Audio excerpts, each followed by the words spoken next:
Welcome back to the deep dive. We're here to take your sources, your research, your articles, legal documents, and really just boil them down into the most essential, actionable knowledge you can absorb. And today we are wrestling with a question that is, well, it's as old as government itself. It really is. Yeah. What is the boundary between the state's demand for order and the individual's absolute right to freedom? It's the conflict that never ends. Mhm. Every single society, every constitution has to try and draw a line in the sand, a line that defines when a government is acting legitimately to secure safety. And when it's just exercising raw power. Exactly. If that line is blurry or if the government can just redraw it whenever it feels like it, then liberty is. It's just an illusion. Absolutely. And our deep dive today is into this foundational concept. We're calling it liberty before authority. We are going to show you that the safeguards we all rely on today, things like due process, they're not new. Not at all. They're part of a continuous legal and moral tradition. And our sources today connect some pretty fascinating dots. They really do. We're talking about a stack of material connecting the governance philosophy of the 7th century Islamic Caliphate, specifically Hazrat Umar, with, believe it or not, 18th century English legal tradition. The tradition of habeas corpus and huge cases like Entick v. Carrington. And then we're bringing it right into the present, linking all of that to modern Pakistani constitutional law. It's a cross-cultural story, but it's about one single idea, isn't it? It is. The state must always, always justify its use of force. What the sources seem to challenge is this idea that legal history is some straight line, a linear progression from, say, primitive to sophisticated. Instead, they present it as a recurring ethical problem. The second you have a centralized power, this question of restraint just pops up. It has to. Right. And we're looking at three wildly different political structures here. A classical Islamic state, the emerging modern common law state in England, and a contemporary constitutional republic. And yet, they all seem to arrive at the same protective mechanism against arbitrary power. It's fascinating. Well, what stands out to me is that these principles of self-restraint and, legal justification, they seem to appear whenever power matures, when it gets to a point where it's seeking legitimacy beyond just brute force. So it's a sign of a government that wants to be seen as just, not just strong. Precisely. The mechanisms might be different. A caliph's decree is not a parliamentary act, but the logic is identical. Power needs a specific, documentable, verifiable reason to interfere with your life. Okay, so that sets up our core question for this deep dive. I get the philosophical parallel, but let's look at the sources. How did a seemingly simple yet profoundly consequential nighttime patrol by a powerful ruler centuries ago, how did that establish a principle that remains the bedrock of modern constitutional liberty, whether you're in London, Medina, or Lahore? To answer that, we have to start by setting the scene for that crucial moment of moral restraint. Let's do it. So, when we place Hazrat Umar in historical context, we have to understand the sheer scale of his influence. We're talking about the Second Caliphate. It's rapidly expanding, controlling vast territories. So his authority is, for all intents and purposes, absolute, at least in the temporal sense. Absolutely. If any ruler had the administrative capacity and, the military means to just dictate terms without any real consequence, it would be him. But the sources don't focus on that power. They focus on the culture of governance he insisted on the moral and legal limits he placed on that seemingly limitless authority. That is the essential insight. Enduring, legitimate governance, especially in an era before our modern written constitutions. It's not just an exercise of brute administrative will. It can't be. It requires moral restraint. Umar positioned himself, and by extension the entire state, as being accountable to principles higher than just administrative convenience. And this wasn't just some abstract philosophy, right? It showed up in his day-to-day governance, particularly this tradition he had of personally patrolling Medina at night. Yes, and when we read that, the modern mind, as you said, it jumps straight to the idea of a surveillance state, the ruler watching the citizens. The eye in the sky. But the sources demand. We make a critical distinction here. It's a distinction that defines the boundary between legitimate governance and oppressive intrusion. Okay. He was performing these patrols not as a spy, but strictly as a guardian of public safety. What's the practical difference between a spy and a guardian in that context? I mean, it feels a bit like semantics, but legally, I'm guessing it's everything? It is the entire difference between intrusion and protection. Think about it. A spy is actively looking to uncover private vice, hidden crimes, for the purpose of prosecution. Right. They're using clandestine means, trying to gather evidence of personal failings, things that happen behind closed doors. Exactly. A guardian, by contrast, is primarily concerned with preventing imminent public harm. They're ensuring the safety of the community, addressing visible, overt threats to order. So the guardian walks the streets to make sure no one's being robbed, while the spy is peering over the wall to see what someone is doing in their private courtyard. That's a perfect way to put it. The difference is the shift from public security to private investigation. And the sources say that even when he was operating as a guardian, he had to confront this temptation of administrative overreach. Of course. It's easy for officials to mistake their strong gut feeling, their suspicion, for a legitimate reason to act. And this is what led to the articulation of two fundamental distinctions. Two maxims that are, for all intents and purposes, the first constitutional limits on executive power. Okay, let's break them down. The first one is so concise, but it's incredibly restrictive for a powerful ruler. A ruler's suspicion is not evidence. This maxim is a prophylactic.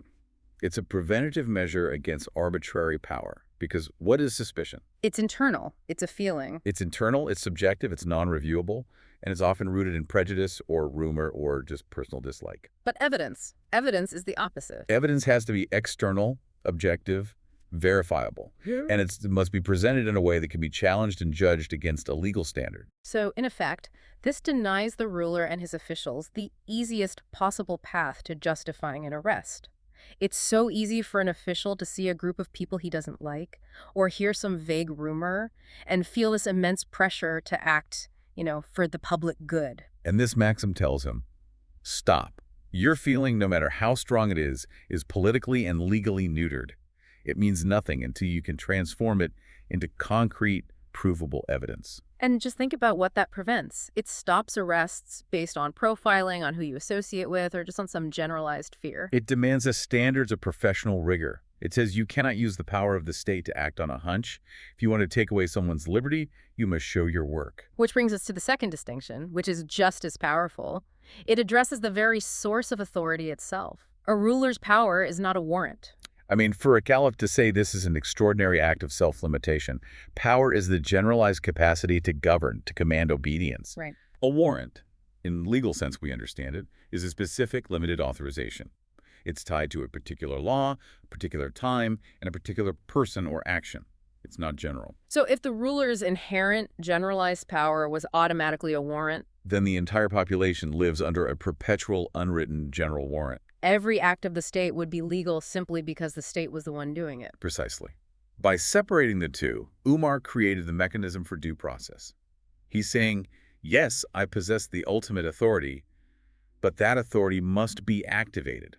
It must be focused by a specific legal mechanism, like a warrant or its equivalent. So he's saying, my mere existence as the ruler does not grant my officials the right to detain you. They need that specific legal key.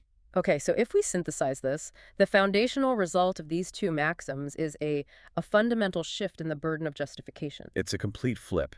It moves the entire weight of proof away from the citizen having to prove their innocence, which is a nearly impossible task. And it places it squarely on the shoulders of the state to prove its legal authority to act. That is the bedrock of liberty. When your freedom is curtailed, the official cannot just stand there and say, because I'm the official. No. The official must be ready to answer immediately. By what law and with what verifiable proof did I act? Without that political and moral commitment at the very top, due process is simply impossible to maintain in practice. And these weren't just abstract maxims debated in a university or something. They were tested in real time. The sources detailed this specific case that came up during one of those night patrols. And it serves as the immediate practical application and enforcement of this doctrine of restrained power. This incident is functionally a spiritual precursor to modern judicial review, isn't it? Where the highest authority has to judge the lawfulness of the executive's actions out in the field. That's a great way to describe it. So describe the specifics of the incident for us. A man was seized during the patrol. He was, and the justification for the arrest was notoriously weak, even by the standards of the time. The sources say it was based on suspicion of wrongdoing, based on rumor and public anger. That phrase is a massive red flag for arbitrary power in any era. It's the classic cocktail. Rumor is hearsay. Public anger is mob sentiment. Neither one of those is a legal basis for depriving someone of their liberty.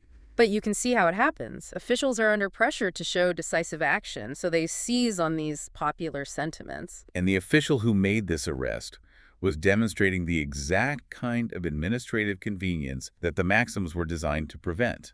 So when the detained man was brought before Umar, the flaws in the case were immediate and irredeemable. Completely. The sources stressed the complete absence of justification. There was no direct proof, there was no complainant, and crucially, no lawful process was cited. So the official had failed on all three legs of necessary governance. He had no evidence, which violates the first maxim. He had no specific complainant, which means the state was just prosecuting for some vague, undefined public good. And he had no specific legal process, which violates the second maxim. The detention was, by the caliph's own established rules, illegal from the moment it happened. From the very start. So, when the man stands there, essentially demanding accountability, Umar's response becomes the template for every judge who has ever heard a habeas corpus petition. He didn't just offer some generalized rebuke. No, he put 3 specific demanding questions to the arresting official. This is a key teaching point, isn't it? Because it provides the very structure for legal review.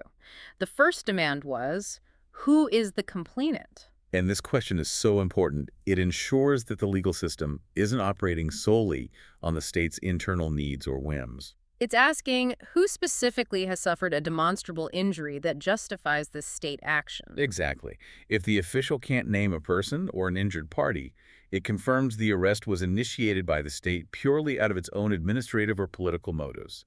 And that requires an impossibly high standard of proof that the official clearly didn't have. It prevents the state from becoming the judge, jury, and the complaining party all at once, without any external accountability. Right.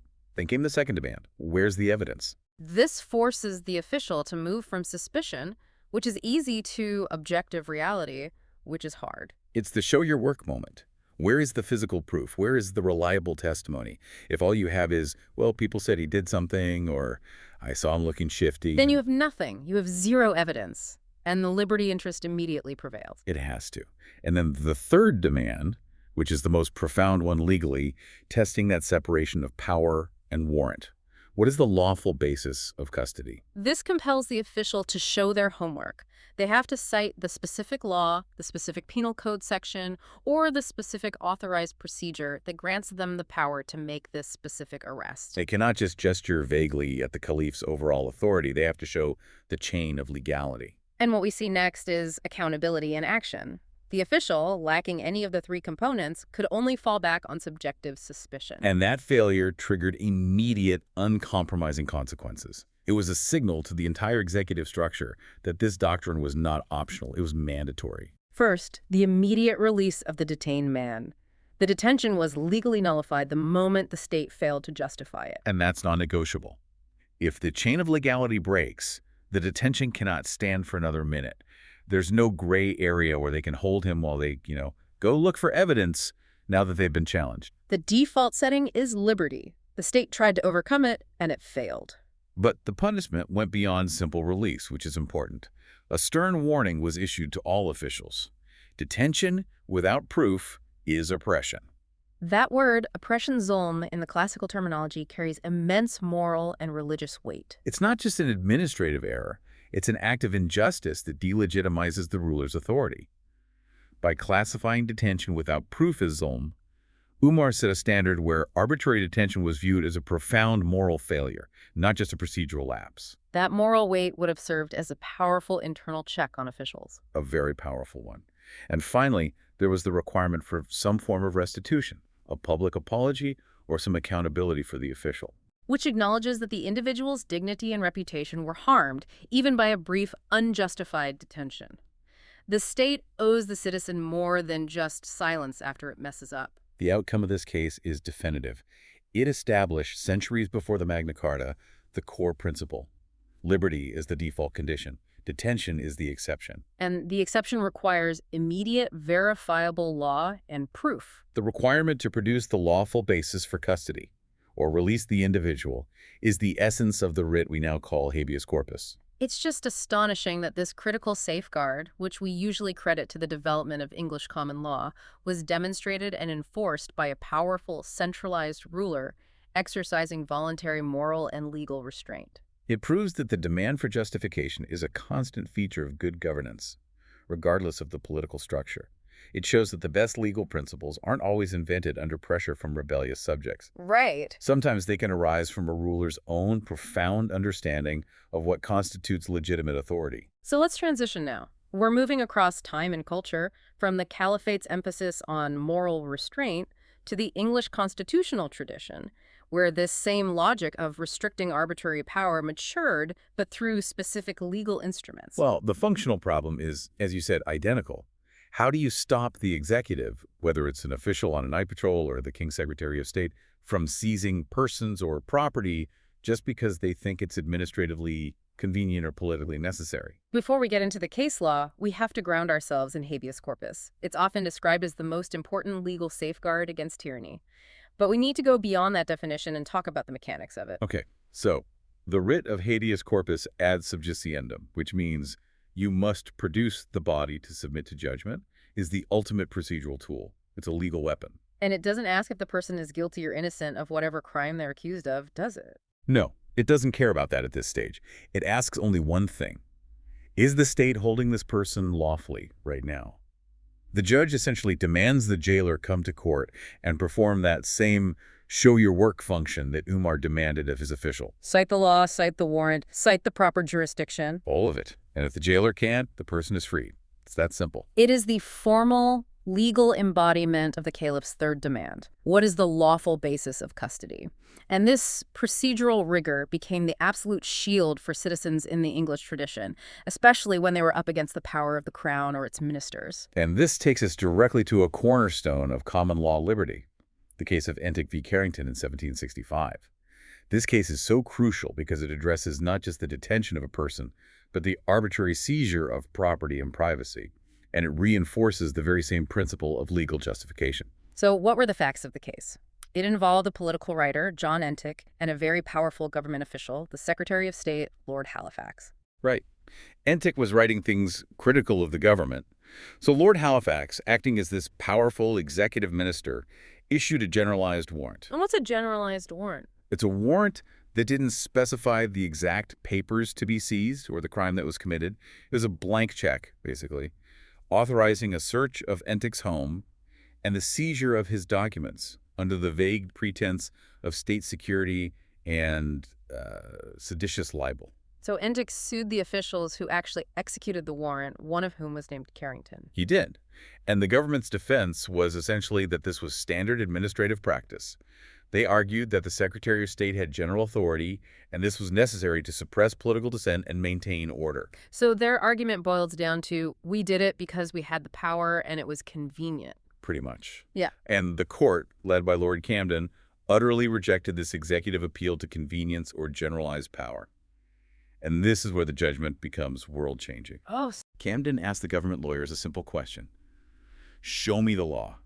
Show me the statute. Show me the common law precedent that explicitly grants the Secretary of State this power to issue a general warrant to seize papers without specifying the crime or the items. And the government couldn't produce one, could they? They could not. And in response, Lord Camden delivered his famous dictum. If it is not to be found in law, it is illegal. Wow. This established that the state cannot intrude upon a citizen's property, privacy, or liberty without clear, specific legal authority. If Parliament hasn't passed a law authorizing the action, the executive cannot unilaterally claim that power for itself. That links directly back to the 7th century. The English court was saying, in very sophisticated legal terms, exactly what Umar stated so simply. A ruler's power is not a warrant. Exactly. Generalized executive power cannot override specific inherent rights. It's a remarkable parallel. It shows that the most dangerous weapon in the hands of the state is the general warrant or the claim of some vague inherent authority. Whether it's the caliph's official claiming the power of the state justifies the arrest, or a Secretary of State claiming inherited tradition justifies the search. The response from the legal authority is the same. Produce the specific legal authorization. Show me the law. This shared principle summary power must justify itself in law. That's the thread that connects Medina to Westminster. It's the institutionalization of that demand for accountability. And it serves as a profound check on what we call administrative fiat. If the government wants more power, if it wants to spy on you or detain you or seize your property, it has to go through the difficult public and transparent process of lobbying the legislature to pass a new law. It can't just decide it has a new power because of some administrative convenience or a perceived emergency. That rigidity is what protects the citizen. The beauty of it is that in both systems, the defense of freedom rests on procedure. It's not grand moral declarations that stop arbitrary power in its tracks. It's the mundane, meticulous demand for documentation, legal citations, and specific warrants. That procedural friction is designed to slow the state down just enough to force it to be lawful. Because arbitrary power thrives on speed and vagueness. Legal procedures, like habeas corpus and the limits established by INTIC, they force definition, deliberation, and transparency. And that necessity for delay and definition is what makes the difference between a constitutional government and an oppressive regime. Okay, so let's anchor these cross-cultural principles directly in modern constitutional reality. These historical precedents aren't just academic theories. They are the intellectual DNA of modern constitutional law, and the sources show this is specifically exemplified in Pakistan's jurisprudence. Right. Modern constitutions act as the ultimate formalized mechanism for that self-restraint we saw demonstrated by Hazrat Umar. They are the supreme law that codifies the boundaries the executive branch may not cross, even in times of perceived crisis. So we need to detail the specific constitutional pillars in Pakistan that uphold these liberties to show how these ancient principles have been formalized into black-letter law. The first place to look is Article 9, which guarantees the security of the person. This is the foundational promise of liberty. It dictates that no person shall be deprived of life or liberty save in accordance with law. That last phrase is crucial, save in accordance with law. It reinforces that liberty is the baseline, the default. Any deviation requires the state to find and rigorously follow the law. And security of person means more than just physical safety. It includes dignity, freedom of movement, and the general autonomy of the individual against unlawful state action. So from that foundational promise, we move to the practical procedural mechanism, which is Article 10. This provides explicit safeguards against arrest and detention. And this is the immediate codification of those demands from the night patrol incident. Article 10 demands two immediate actions from the state upon an arrest. First, the person must be informed of the grounds for their arrest as soon as possible, Which satisfies the demand for justification and prevents arrests on vague pretenses. You can't just be locked up with no explanation. And second, the person must be produced before a magistrate within 24 hours. That 24-hour window is absolutely vital. It forces the state to quickly transform its field actions, the physical arrest, into a judicial question. It puts the official immediately under judicial review. It forces the state to quickly prepare its lawful basis for custody or risk the immediate release of the detained person, just like what happened in Medina centuries ago. Exactly. And then, increasingly critical, is Article 10A, which ensures the right to a fair trial and due process. Due process is the big, comprehensive term for ensuring the entire machinery of the state operates lawfully, fairly, and transparently from the first moment of suspicion all the way through the final appeal. And what's crucial here is how Pakistan's superior courts have interpreted these articles. They haven't allowed them to just be passive clauses on a piece of paper. No, they've activated them. They have ensured the executive branch adheres to the spirit of habeas corpus. The courts have emphatically stated that executive convenience is explicitly not a legal basis for detention. This is where the sources highlight the rigorous application of the law. The courts have broken down the necessity of lawful detention into 5 specific non-negotiable criteria that must be met simultaneously. Let's spend some time on each one. Okay, the first is that any detention must be authorized. That sounds simple, but it means the executive has to cite an existing specific law, a statute, an ordinance, a specific constitutional provision that grants them the power to detain for that specific reason. It prevents the state from saying, well, we just made up this power because we needed it. It's the constitutional barrier against general warrants. Okay, so that's the first test. The second criterion is that the detention must be necessary. This is a critical distinction from authorized. Something can be legally authorized. The power exists on the books, but still be unnecessary in this specific instance. So this introduces a proportionality check. It does, the court asks. Was depriving this person of their liberty the absolute minimum necessary action? Could the state have achieved its goals through a less restrictive means, like surveillance or requiring bail? This prevents the overreach of existing legal power. Got it. The third criterion, detention must be procedural. This ensures all the technical legal requirements were met. Was the proper paper trail followed? Was the warrant specific and not general? Was that 24-hour limit observed? Were the rights of the accused communicated to them? Procedure introduces deliberate friction, making sure the state acts deliberately and not impulsively. Exactly. The fourth criterion, detention must be reviewable. This is the operationalization of habeas corpus itself. The decision to detain cannot be a final or secretive one made by the executive. The legality of the detention must be challengeable in a superior court. If a detention order is unreviewable, then the citizen is functionally living under arbitrary rule, regardless of what the Constitution might say. The judge has to have the final say on the legality of the state's action. And the final, most encompassing criterion, detention must be non-arbitrary. This really captures the spirit of our entire discussion. Arbitrary means random, capricious, or based on subjective feelings like suspicion or public anger. The very things that triggered the incident in Medina. Precisely. The court insists that there must be a clear, rational, objective link between the alleged offense, the evidence presented, and the legal provision being cited. If that link is missing, the detention is arbitrary and therefore illegal. This is the ultimate constitutional rejection of the Caliph's first maxim. Suspicion is not evidence. So the jurisprudence really confirms that constitutional liberty is a constant, active requirement. It's not something the state can just suspend through administrative habit or convenience or bureaucratic routine. No. The state has to perform this 5-part legal justification every single time it takes away someone's freedom. And that level of rigor ensures that the moral lesson taught centuries ago, that the state serves the law and the law does not serve the state, is mandatory for every police officer and executive official operating in the Republic today. It has to be. So we've completed a pretty remarkable journey here. We've traced a single consistent demand for accountability from a 7th century ruler demanding an explanation from his official, To an 18th century judge demanding legislative authority from the crown. all the way to a 21st century court demanding 5 criteria of legality. The through line is so clear, and we can consolidate this unifying judicial philosophy using the powerful maxim the sources provide.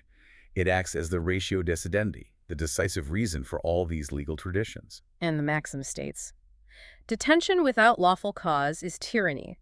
The court, or judge, exists to force the state to explain itself. This puts the judiciary front and center as the primary defender of liberty. It really does, and it defines the stakes so clearly. Arbitrary detention isn't just a mistake, it's tyranny. This statement elevates the stakes so high that executive officials must constantly fear stepping across that line.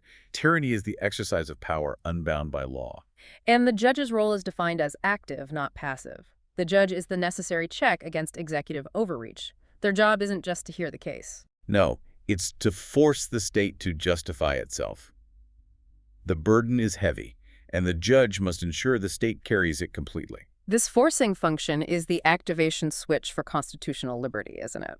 Without a robust, independent judiciary that is willing to aggressively demand the answers to those 3 core questions, who is the complainant, where is the evidence, what is the lawful basis, the written protections of any constitution are functionally dead. You need a judge with the political will to embody the spirit of that night patrol review. Which leads us to the ultimate moral lesson derived from these sources. It's one that defines national security in an entirely different and, I think, ultimately more stable way. The sources conclude that true national security is achieved not when the state becomes stronger, but when the citizen becomes secure against state excess. And this is such a profound shift in perspective. Many governments confuse overwhelming power with safety. Right. They believe that if they can surveil more, detain faster, and act without that procedural friction we talked about, the nation will be safer. But the reality is that when citizens fear their own government's power more than they fear ordinary crime, the governing relationship is based on coercion, not consent or legitimacy. And that is an inherently unstable situation. Security against state excess is the ultimate trust builder. It is. It ensures that the state cannot arbitrarily become the source of lawless action itself. If you, as a citizen, know that your government must adhere to these principles of authorization, necessity, and non-arbitrariness, you're more invested in legal structure and the nation's stability. So liberty in this reading is actually a national security asset. A critical one. So to summarize the journey for you, the learner, We saw how a profound principle of moral restraint suspicion is not evidence established by a 7th century ruler, provided the foundation for subsequent global due process rights. That principle then matured into legal weapons like habeas corpus and specific precedent like Entick v. Carrington, which enshrined the demand that power must justify itself in law. And today, this entire tradition is meticulously codified and enforced through judicial review in modern constitutions, demanding that any detention be authorized, necessary, procedural, reviewable, and non-arbitrary. The history of liberty really is a single, continuous, demanding struggle against the very human temptation of administrative convenience. And the ultimate lesson seems to be that good governance is always, in some way, self-limiting. That's a great way to put it. This has been an insightful deep dive, tracing this enduring legal requirement that liberty is the default setting and authority must constantly provide the justification for its interference. Thank you for providing the sources that allowed us to explore this necessary cross-cultural legal history. It's a vital reminder that rights aren't static. No, they're asserted and protected by the tedious, repetitive, yet absolutely crucial machinery of legal procedure and judicial vigilance. And we want to leave you with one final thought to mull over, building on that tension between governance philosophy and legal structure. We saw that the spiritual ancestor of habeas corpus was born out of a ruler's voluntary moral restraint, a conscious internal discipline to act only as a guardian of the law. Right. If the founding strength of this principle was internal, coming from the ruler himself, what happens in a complex modern state when that restraint is almost entirely external, when it is solely mandated by law and enforced by courts? What power does constitutional security truly give the individual against a state when the executive branch is actively looking for ways to circumvent those external restraints, rather than embracing the principle of liberty before authority as its own internal guiding philosophy? It becomes a contest then, a contest between political will and legal structure. And often, the structure needs the most help. Think about that tension, the fight between internal philosophy and external law, until the next time we meet. Until then, keep digging and stay well informed.